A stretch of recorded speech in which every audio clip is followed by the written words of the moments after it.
Hi, this is day 1 of week 4 of New Worlds November. I have 2 stories for today. The first one comes from The End of the World and Other Catastrophes, edited by Mike Ashley.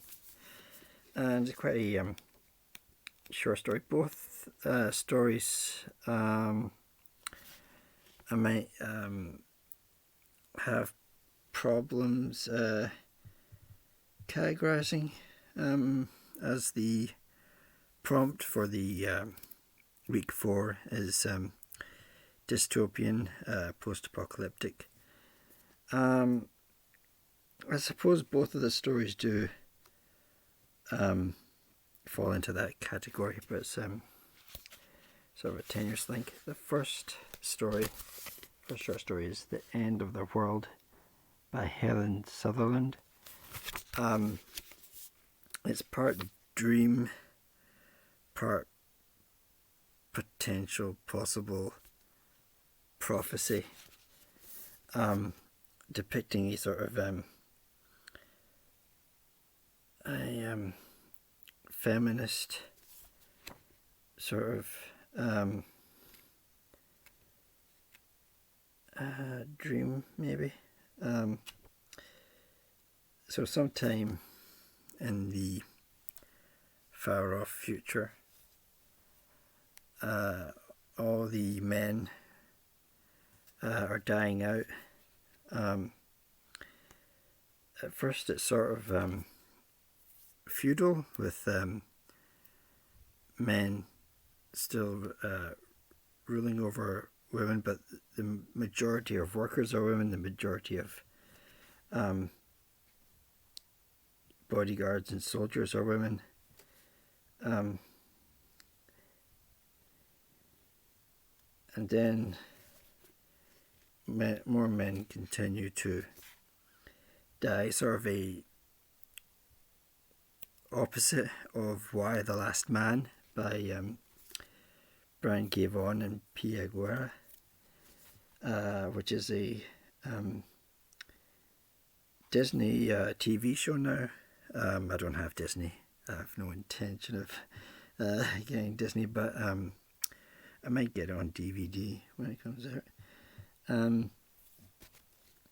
So it's the reverse of that, and slowly the world is turning to being mostly or entirely populated by women.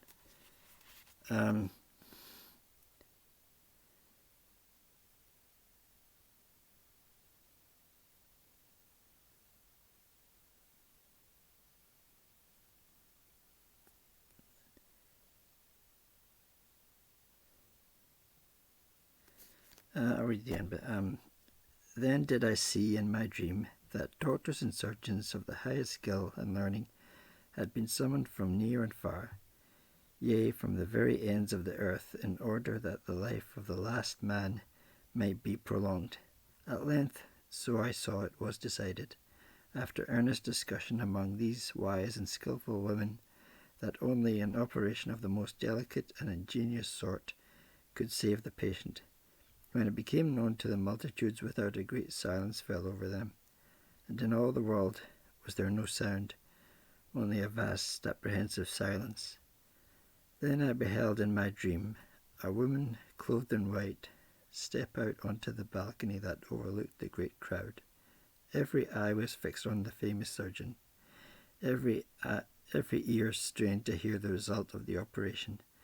Then did the words of the woman in white resound, like the blast of trumpets, north and south and east and west. It is the end of the world. So, again, going back to Why the Last Man, the final graphic novel, the final volume 10 graphic novel, depicts something a bit similar to that, although much more utopian, which is very interesting. That actually, the end of that made me cry, just because Why the Last Man is definitely maybe my best of all graphic novels, quite possibly.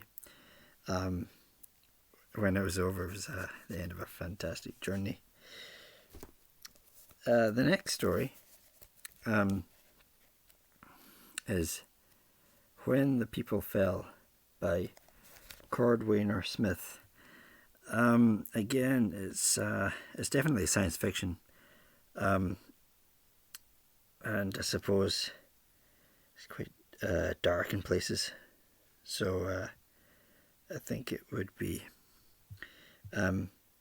post-apocalyptic, although it's set in Venus, and that very much dates the story.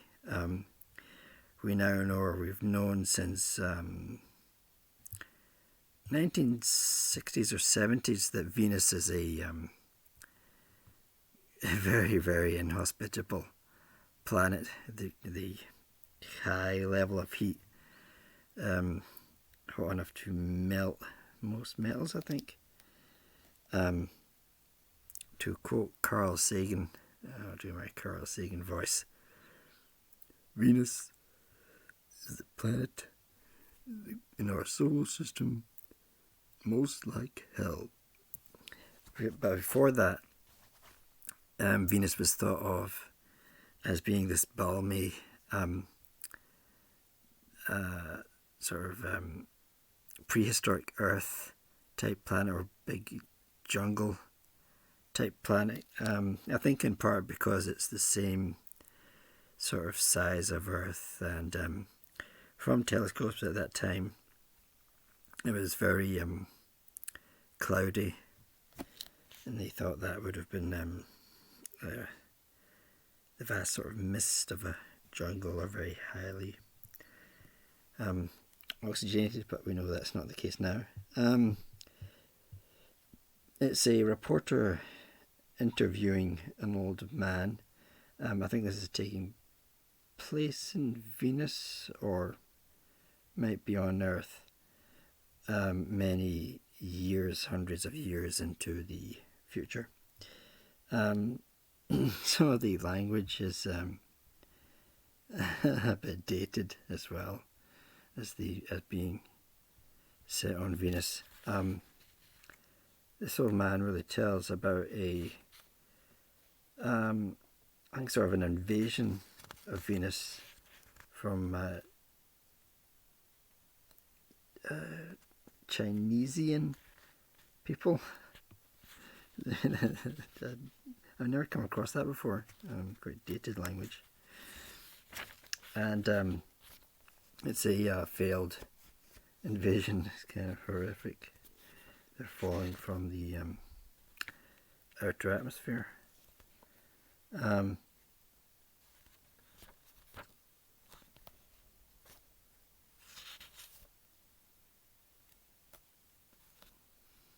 And the reporter won't be printing the story because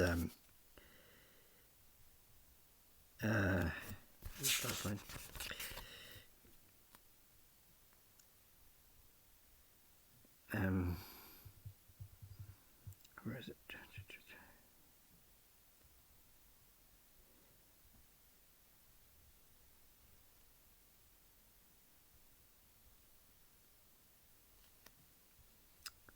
I can't seem to find it.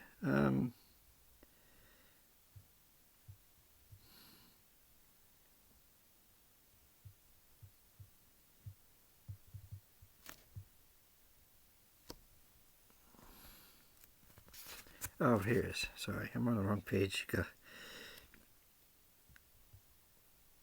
The reporter said it was, and yet when he took the story back to his editor, he was told to put it into the archives. It wasn't the right kind of story for entertainment, and the public would not appreciate it anymore. And that's actually what the old man says at the start.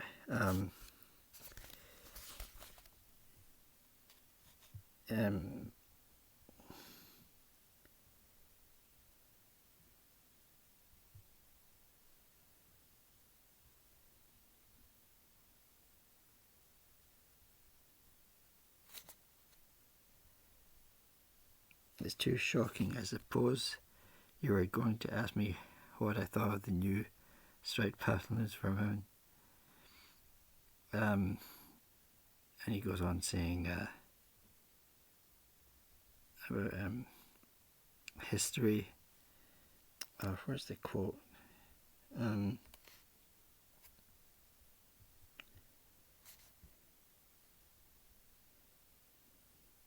Real history never gets into the books. That's the quote.